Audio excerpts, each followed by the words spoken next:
Chapter 5. Solomon winced as he shifted in his chair, his wounded shoulder throbbing with a dull, persistent ache. He took another sip of wine, trying to numb the pain and the gnawing guilt that tugged at the edges of his mind. The chamber was dimly lit, shadows dancing on the walls as the candle flames flickered. The air was thick with the scent of spiced wine and the metallic tang of his own blood. A knock at the door interrupted his thoughts. Solomon glanced up, irritation flickering across his face. Before he could respond, the door creaked open, and Queen Ophelia stepped in, her presence commanding the room. She held her daughter, Teresa, by the hand. The girl's white hair gleamed in the candlelight, and her playful smile seemed to brighten the somber atmosphere. Ophelia coughed into a white cloth, the sound harsh and dry. "Solomon," she began, her voice firm but tinged with weariness, "I understand that you love your brother dearly, and that you're doing everything in your power to help Otto. But you're wrong." Solomon's eyes narrowed. "What do you mean, wrong? I'm protecting our people, our kingdom." Ophelia shook her head slowly. "These people are not the enemy, Solomon. You've become the enemy of the very people you think you're protecting." Before Solomon could retort, Ophelia lifted Teresa and placed her gently on his lap. The child looked up at him with wide, innocent eyes, and something inside Solomon twisted painfully. "Whose future are you trying to protect?" Ophelia asked softly. "Teresa's future. The future of her children. Her grandchildren?" Solomon's grip tightened on the cup. "I'm thinking of the future of this kingdom. And you're ignoring the people right in front of you for a future generation that doesn't even exist yet," Ophelia countered, her voice rising. "Look at her, Solomon. Look at her and tell me whose future you're truly fighting for." Solomon's gaze dropped to Teresa, her bright smile now a stark contrast to the turmoil within him. He took a deep breath, his anger warring with an unsettling sense of doubt. Finally, he handed Teresa back to Ophelia and pointed towards the door. "Get out." Ophelia's eyes flashed with hurt and anger, but she gathered Teresa into her arms and left without another word. The door closed behind them with a heavy thud, leaving Solomon alone with his thoughts. He drained the last of his wine and stared into the empty cup, thoughts drifting to Alicia and her son. He had promised to protect them, but had he inadvertently signed their death warrants by forcing her to betray the rebels? A dark shadow fell over Solomon as he contemplated his actions. "If the rebels figure out someone told on them, will Alicia and her son be safe?" he murmured to himself, the weight of his choices pressing down on him.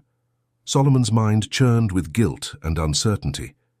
Had he doomed two innocent people to death simply for trying to feed the needy? He had justified his actions as protecting the kingdom, but now he wasn't so sure.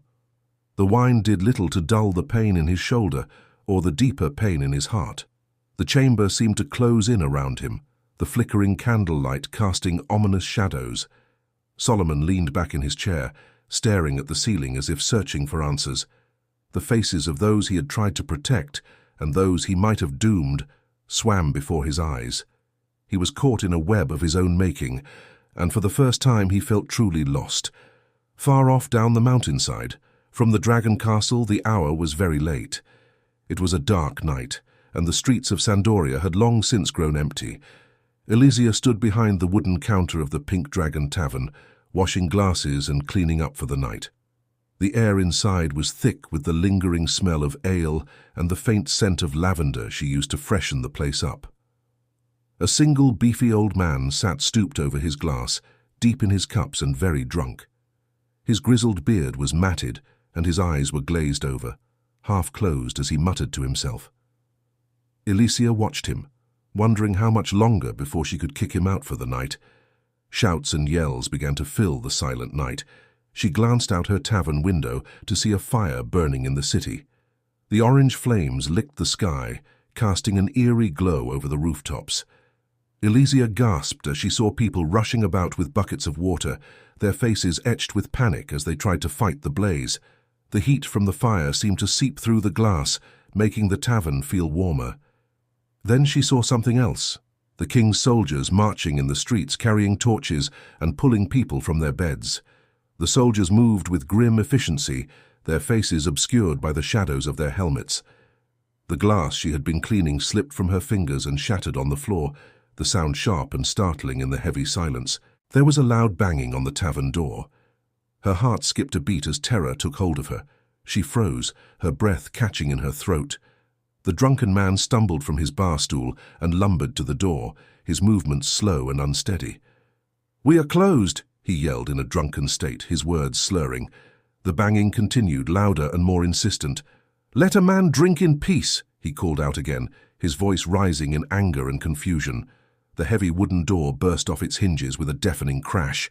Splinters flew through the air as a masked figure walked into the room, his presence commanding and menacing.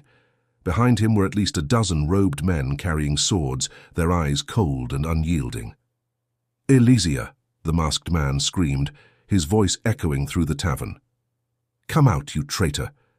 Elysia's heart raced as she backed away, her mind whirling with fear and confusion. The masked man stepped forward, his eyes locking onto hers with a look of pure hatred. "You thought you could hide here?" he snarled, his voice dripping with venom. "You thought you could escape justice?"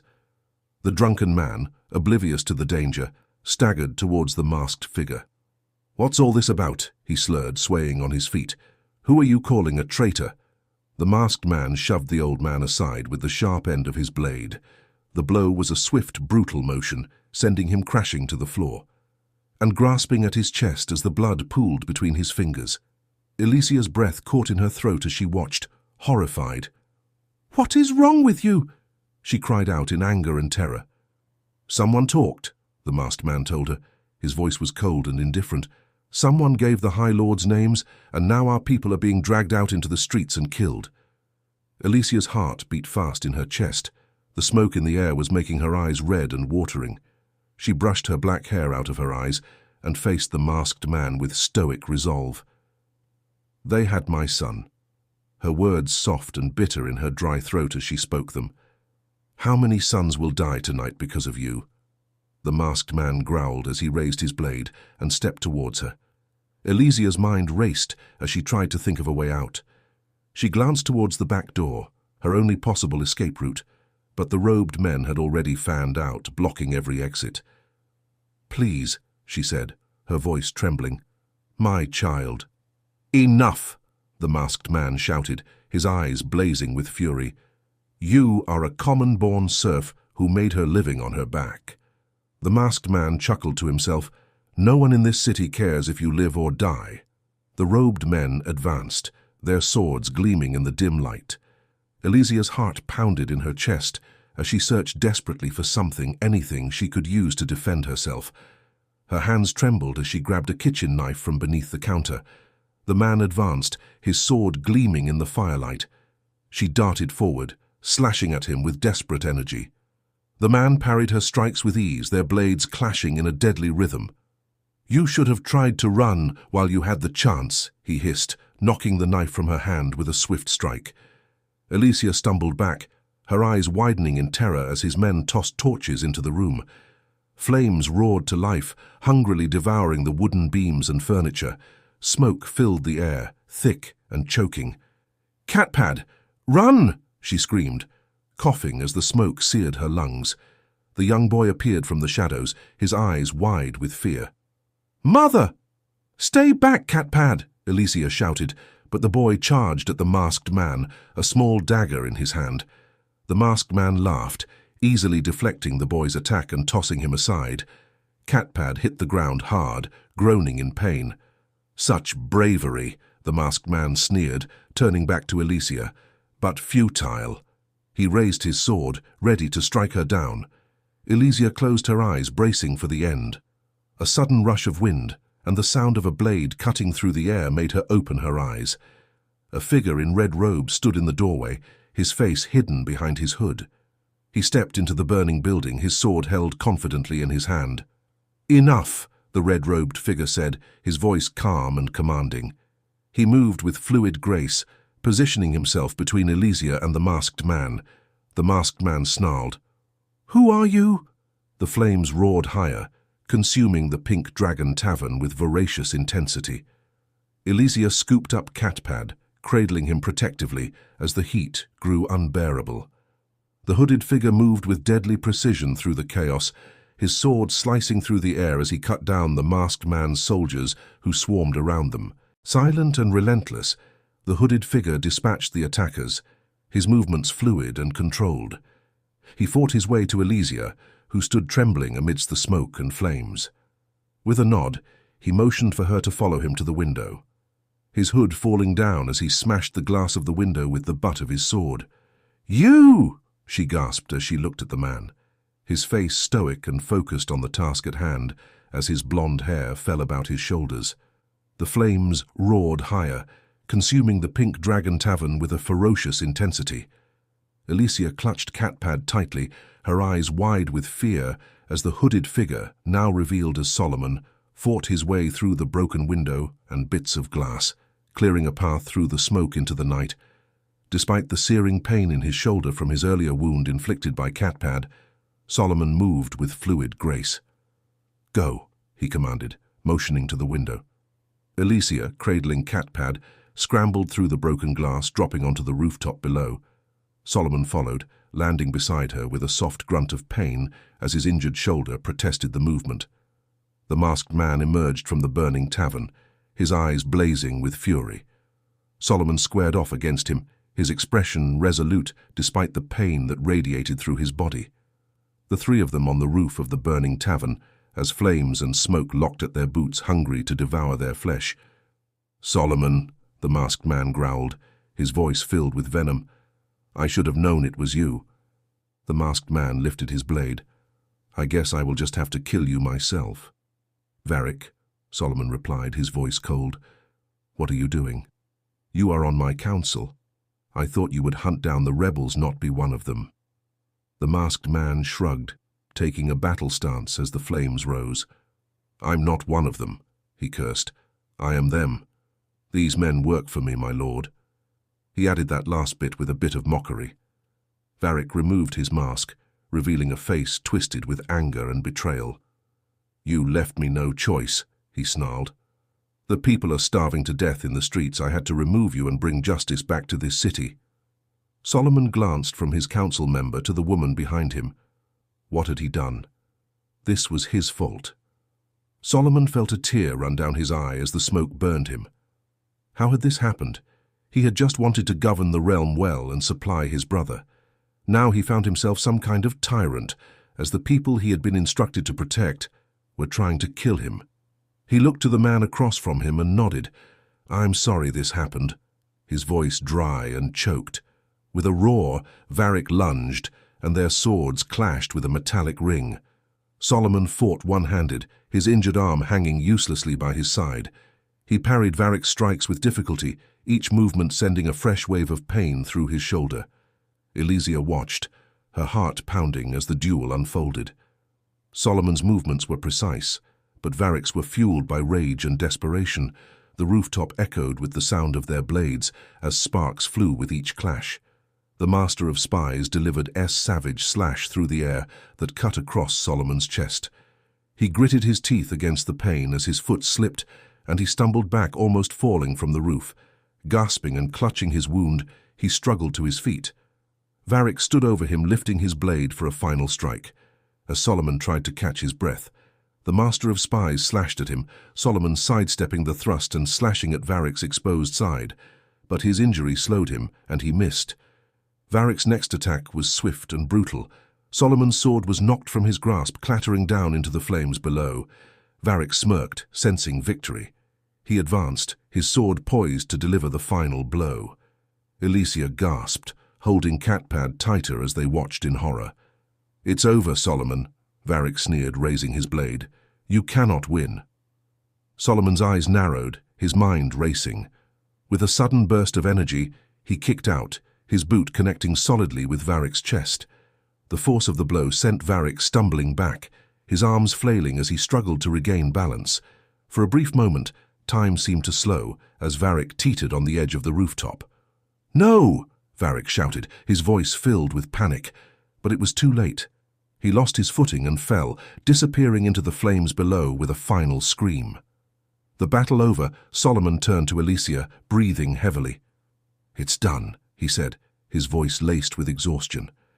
He reached out, wincing as the movement pulled at his injuries. "We need to get down from here."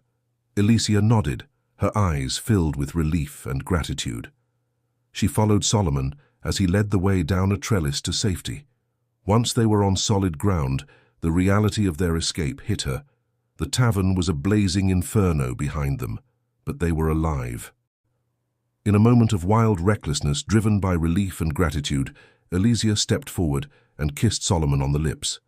The kiss was fierce and full of emotion, her hands cupping his face as if grounding herself in the reality of his presence. Solomon, taken aback, hesitated for a moment before responding, his good arm wrapping around her waist. When they finally pulled apart, Alicia's cheeks were flushed, her eyes bright. "Thank you," she whispered, her voice trembling, "for saving us." Solomon smiled faintly, his gaze softening as he looked at her. "I'll always protect you," he wanted to say as he gazed at her beauty. But he remained silent. He had caused this. He had commanded the men into the city to destroy the supply network. If not for his taxes, the master of spies would still be alive right now, along with many others. Instead, all he said was, "Let's get the two of you out of here and somewhere safe." She nodded, and together they walked into the night, leaving the burning tavern and the chaos behind. Solomon helped Alicia onto his dark brown stallion, the powerful horse shifting beneath the combined weight, as Catpad clung to his mother. With a quiet command, Solomon urged the stallion forward, and they rode off into the night. The air was thick with smoke and the acrid smell of burning wood, mingling with the faint scent of blood. As they passed burning houses and the lifeless bodies of men and women sprawled in the streets, Alicia closed her eyes, shielding herself from the horrors of the night's butchery. But Solomon's eyes remained open, taking in the devastation. Every flicker of flame, every fallen figure was a testament to his decisions. His heart felt heavy, weighed down by the responsibility of the bloodshed. "This is my doing," he thought bitterly. "I sent the men into the city, yet here I am saving one of the people I ordered arrested." His thoughts churned as they rode. Varric, his master of spies, had been working undercover to aid the rebels. The realization gnawed at Solomon, adding another layer to his already complicated emotions. Varric had helped many rebels escape instead of bringing them to justice. It was no wonder he had been so eager to assist with the arrests tonight. The stallion's movements sent sharp, dull thuds of agony through Solomon's injured shoulder, where Catpad had stabbed him earlier. He gritted his teeth against the pain, refusing to let it slow him down. His eyes flicked to the bald boy in his mother's arms. Brave, he acknowledged silently. The boy had fought to protect his mother, even if his efforts were futile, but bravery alone would not absolve them. Alicia and Catpad were still in league with the rebels. Solomon knew he would have to deal with them somehow. As much as he wanted to protect them, his duty to the crown and his loyal people came first. They continued their ride through the devastated streets, the hooves of the stallion echoing on the cobblestones. Solomon's mind raced with plans and possibilities. The rebellion had been crushed, but the seeds of dissent were still there. He needed to ensure that such defiance would not take root again. Alicia shifted slightly, her eyes flickering open. She glanced at Solomon, her expression a mix of fear and gratitude. "Thank you," she whispered, her voice barely audible over the crackling of the fires. "For saving us." Solomon nodded curtly, not trusting himself to speak. He feared that if he did, his resolve might waver. He was already conflicted about his actions and the path ahead. He could not afford to show any more weakness. As they rode out of the city, the fires became distant glows on the horizon. The landscape around them shifted to mounds of sun-scorched rocks and boulders as they made their way up the mountainside to the dragon castle. He glanced back at Alicia and Catpad. The boy's eyes were wide, his small hands clutching his mother's cloak tightly, as he looked up at the huge stone castle carved into the mountain top. Solomon could see the fear and uncertainty in his gaze, but also the glimmer of determination. Alicia too was tense, her body rigid with worry. Solomon sighed, his breath misting in the cool night air. "We will find a safe place for you," he said finally, his voice gruff. But know this, your involvement with the rebels cannot be ignored." Elysia nodded, her eyes meeting his. "I understand," she replied, sounding defeated. Solomon's jaw tightened. He knew he had to make difficult decisions in the coming days. Protecting the kingdom meant ensuring loyalty, even if it meant harsh measures. The older woman might be beyond saving. But the boy, perhaps there was a way to teach him, to show him a different path.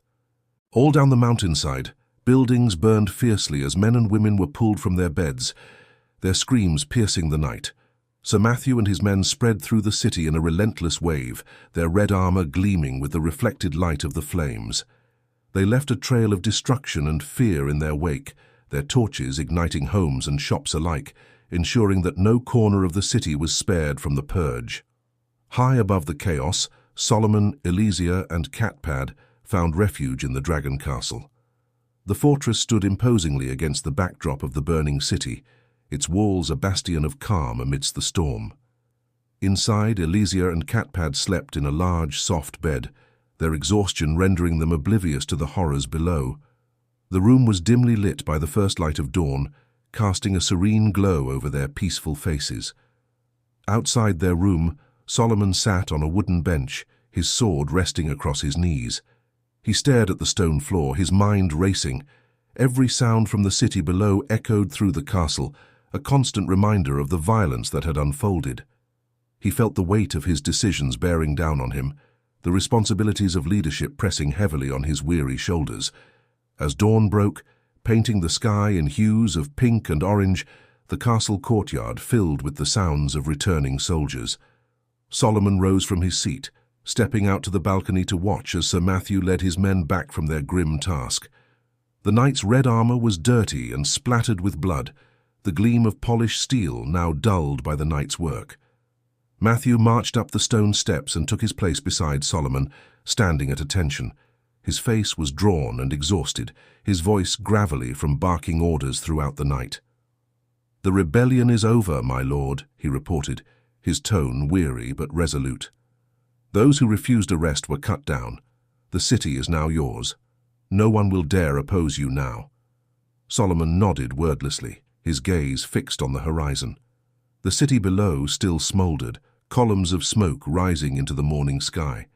He could see the devastation, the burnt-out shells of buildings, and the scattered remnants of what had once been a vibrant community. "At what cost, Matthew?" Solomon murmured, more to himself than to the night. His voice was tinged with regret and fatigue. Matthew shifted uncomfortably. "It had to be done, my lord. They were a threat to your rule, to the stability of the kingdom. We had no choice." Solomon turned to face Matthew, his eyes hardening. "And what of the innocents caught in the crossfire? What of the lives shattered by our actions?" Matthew met his gaze, the exhaustion in his eyes mingling with a steely determination. "War is never clean, Solomon. We do what we must to protect the realm. Sometimes that means making sacrifices." Solomon sighed heavily, running a hand through his hair. He knew Matthew was right, but the knowledge did little to ease his conscience. "See to it that the wounded are tended to, and the dead are given proper rights," he ordered. "We owe them that much, at least." Matthew bowed his head. "It will be done, my lord." As the knight turned to carry out his orders, Solomon lingered on the balcony, watching the sun rise higher into the sky. The city was now under his control, but the cost of that control weighed heavily on him. He thought of Elysia and Catpad, sleeping peacefully inside, and wondered what kind of future he could offer them in a world built on such turmoil and bloodshed. He clutched the golden dragon pin tightly against his chest. He was the ruler of this city in his brother's absence. He had taken great measures to bend the people to his will. He could not alter course now. With quiet resolve, Solomon hardened his heart to the well-being of the common man. For now, winning the war was all that mattered. Finally, he turned and walked back inside the castle, closing the door softly behind him. The rebellion was over, but the real battle for peace and justice was just beginning.